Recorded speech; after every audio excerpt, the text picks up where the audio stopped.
예, 반갑습니다. 발달심리학과 기독교 상담 제2과 태내기 이 과정 가운데 마지막 네 번째 태내기의 주요 쟁점에 대해서 이 시간 살펴봅니다. 예, 아직 아기가 태어나기 이전에 태내기 기간 동안의 여러 가지 내용들에 대해서 쭉 살펴봤는데 마지막 주요 쟁점의 문제에서 우리 태교에 대한 것들, 또 유산하는 문제, 또 낙태하는 문제에 대한 여러 가지 환경적인 문제, 유전적인 문제와 또 낙태에 대한 우리 기독교 상담적인 관점에 대해서 한번 살펴보기를 원합니다. 태교의 중요성은 누구나 다 알고 있습니다. 이미 예전에 이조 시대부터 태교의 중요성을 알고 동양과 서양에서도 이미 태교에 대해서 여러 가지 관점들을 말하고 있습니다. 태교라는 것은 임신부가 임신을 한 다음 출산 때까지 모든 과정 속에서 마음가짐을 잘 하고 나쁜 생각이나 거친 행동을 삼가고 편안한 마음으로 말과 행동을 할 때에 아이에게 정서적으로 심리적으로 신체적으로 좋은 영향을 준다는 태중 교육을 의미하는 거죠. 사람의 자질을 형성하는 데 중요한 두 가지 요소가 있습니다. 하나는 유전인자이고 다른 하나는 환경에 대한 적응력이라고 봅니다. 유전인자는 타고난 것이기 때문에 변화시키기가 어렵지만 환경에 대한 것은 여러 가지 교육 조건 상황에 따라서 변화시킬 수 있기 때문에 태아에 대한 환경적인 또 교육적인 자원, 특별히 태교의 중요성은 아무리 지나치게 강조해도 부족하지 않을 것입니다. 어머니의 뱃속에서 태아가 경험하는 첫 번째 세계가 태중이고 기본 심성이 인간적으로 형성되는 곳입니다.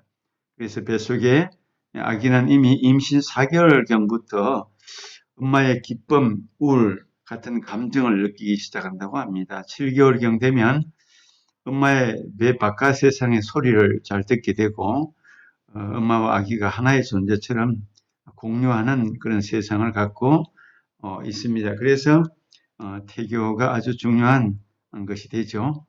1997년 과학 전문지인 네이처에 보도된 피츠버그 대학의 연구 내용에 보면 인간의 지능 지수 IQ를 결정하는데 유전적인 역할이 48% 정도이고 나머지 52%는 태내 환경이 차지한다고 그렇게 보고하고 있습니다.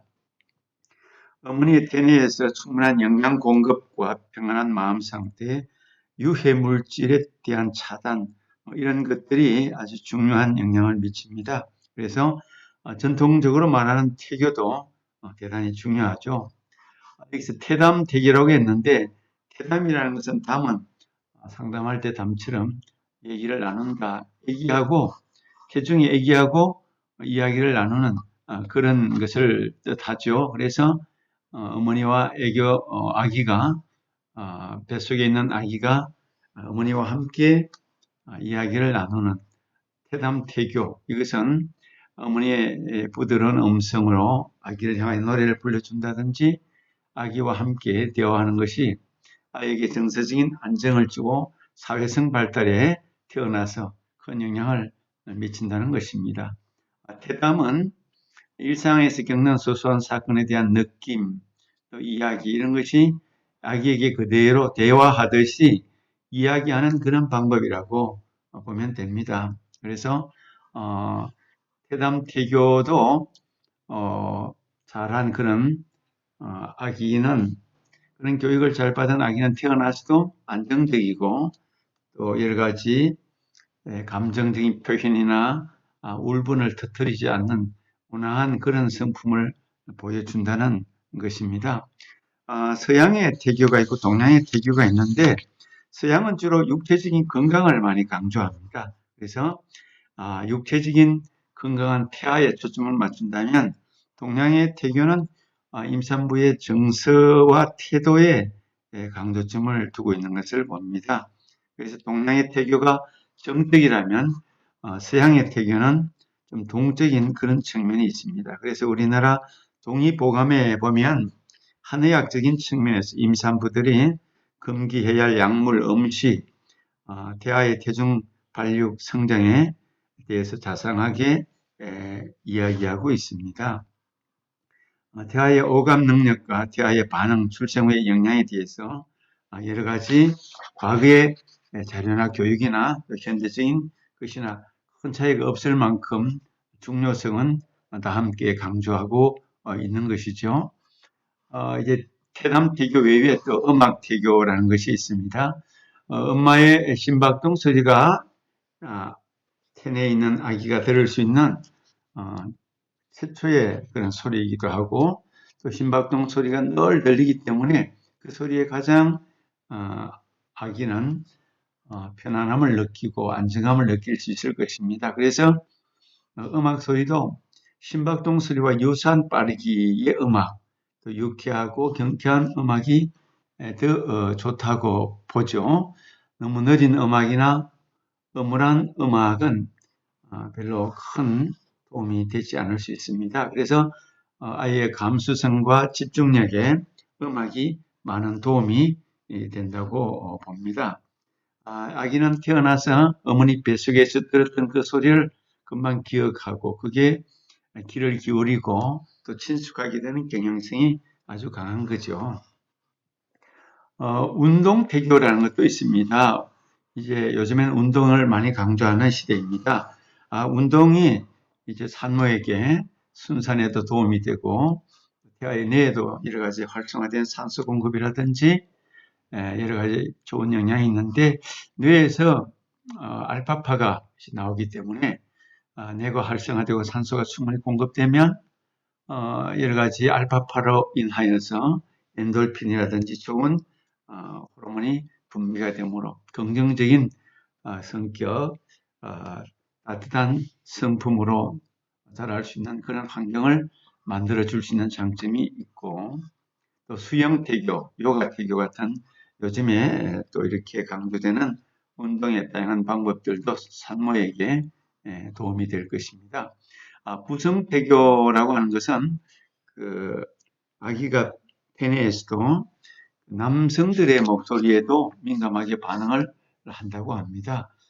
그래서 아빠가 엄마하고 많이 싸운다든지 하는 그런 갈등의 소리는 아이에게 긴장감을 줄 뿐만 아니라 부정적인 감정을 키울 수 있지만은 엄마 아빠가 따뜻한 목소리로 친교하고 사랑하고 좋은 음성으로 남성적인 음성도 들려줄 때 아이는 더욱더 온전한 인기 형성과 또 양육 환경에 큰 도움이 되리라고 보는 것입니다.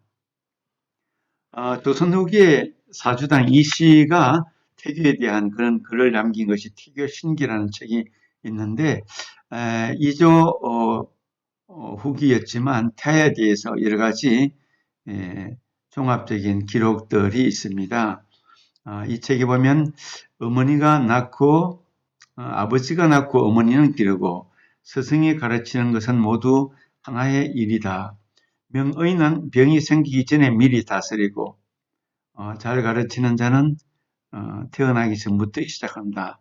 그런즉 태어나서 받은 스승의 10년 가르침보다 어머니의 뱃속에서 10달 동안의 기름이 났고 어머니의 10달 동안 가르침보다 아버지의 하루 나음이 더 중요하다. 이런 기록이 있습니다.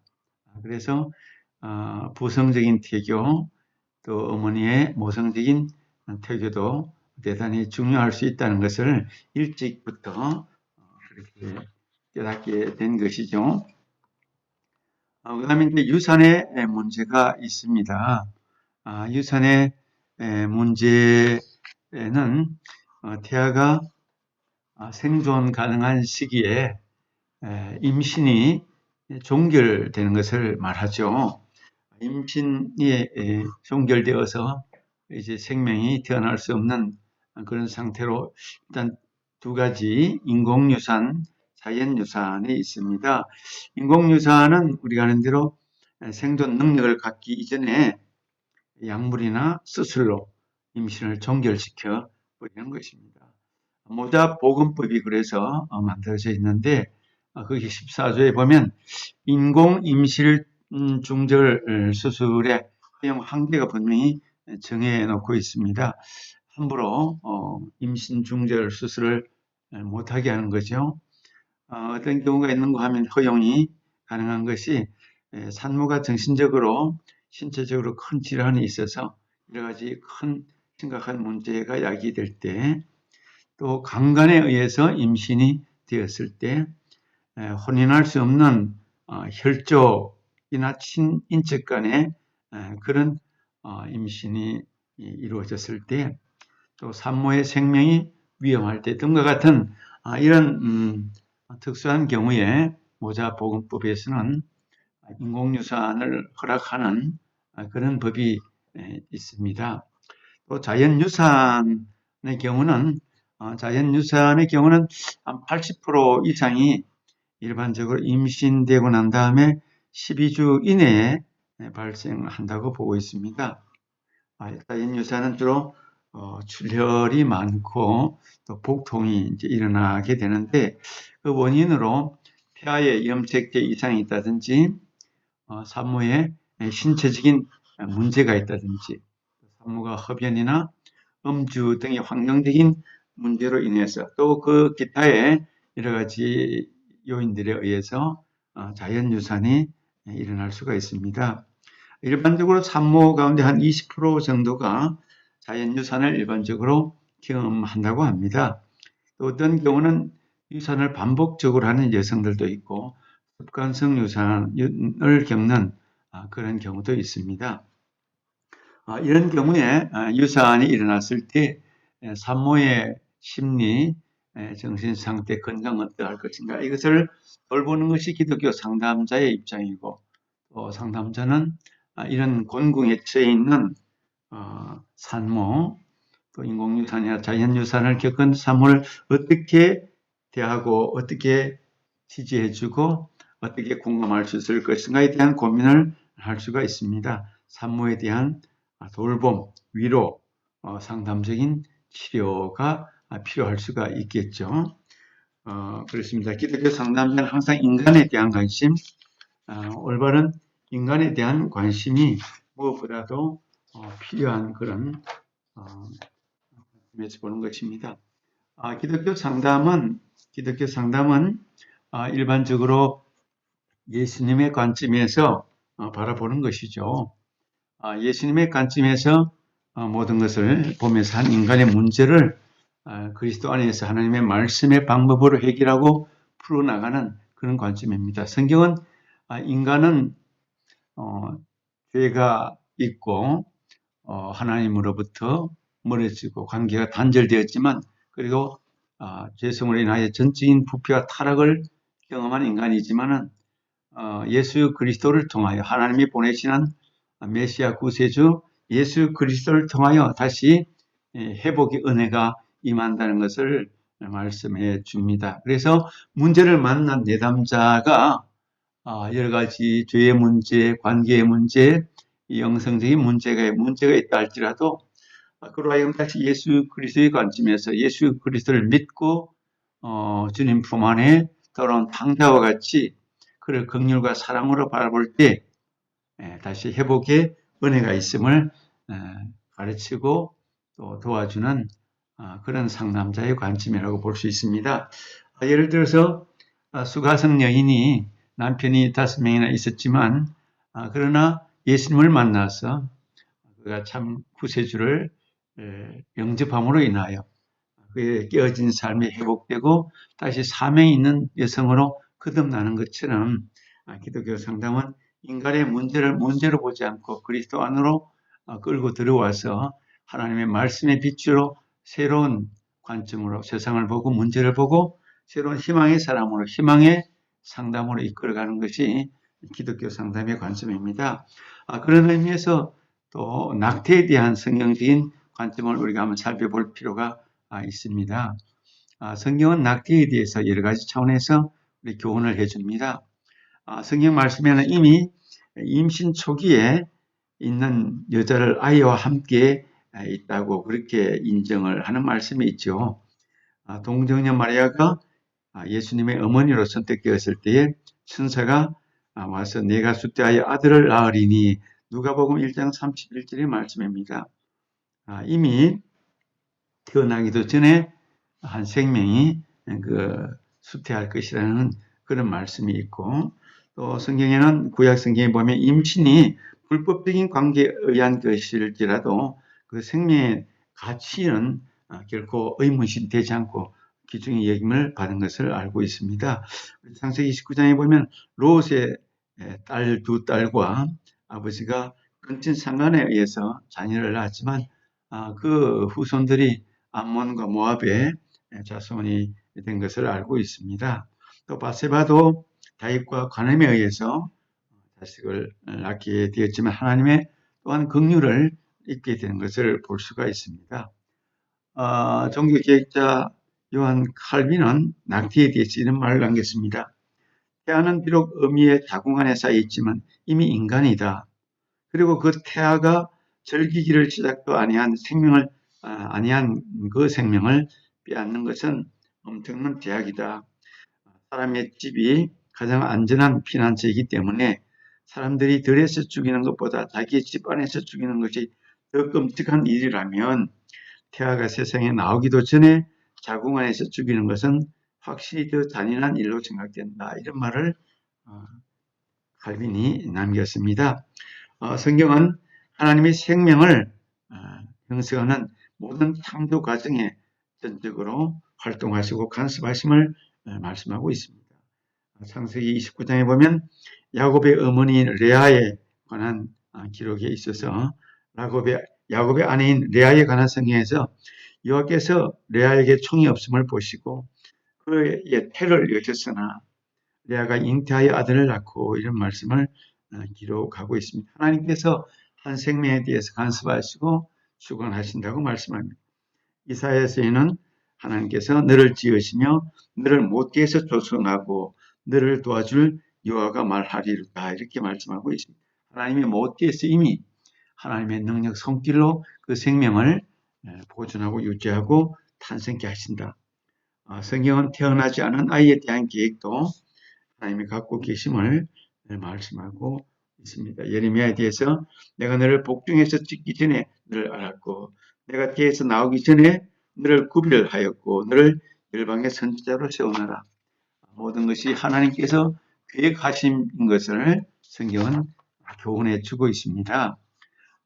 그래서 성경 말씀에는 하나님은 태어나지 아니한 아이의 생명의 가치를 포함해서 모든 생명체의 주권자라는 것을 말씀해 줍니다. 그래서 하나님이 거부하실 때 그들은 인간의 생명을 상대적으로 인간이 만들 수 있는데 어떤 생명은 가치가 있고 어떤 생명은 버려도 된다는 생각은 이 세상적인 관점이지 하나님의 관점은 아니다라는 것을 우리가 생각해야 할 것입니다. 낙태에 대한 그리스도인들의 생각들을 우리가 좀 정리해 보면 크리스찬들은 모든 크고 작은 일들, 생명의 모든 주관자가 하나님이시고 하나님이 간섭하신다는 것을 믿고 하나님께 기도하는 자세를 가져야 되고 모든 장소에서 지역에서 역사 속에서 성경적인 그런 교훈이 드러나고 또 실천되도록 늘 앞장서야 할 것입니다. 뿐만 아니라 그리스도인들은 원치 않는 임신에 대해서 그것을 낙태보다는 출생을 통하여 입양할 수 있는 그런 대안에 대해서도 상담할 수 있는 그런 관점을 준비하는 것이 좋고 또 생명을 중요시하는 법률 제정에 앞장서는 그런 생각들과 주장을 우리가 할 수 있어야 될 것입니다.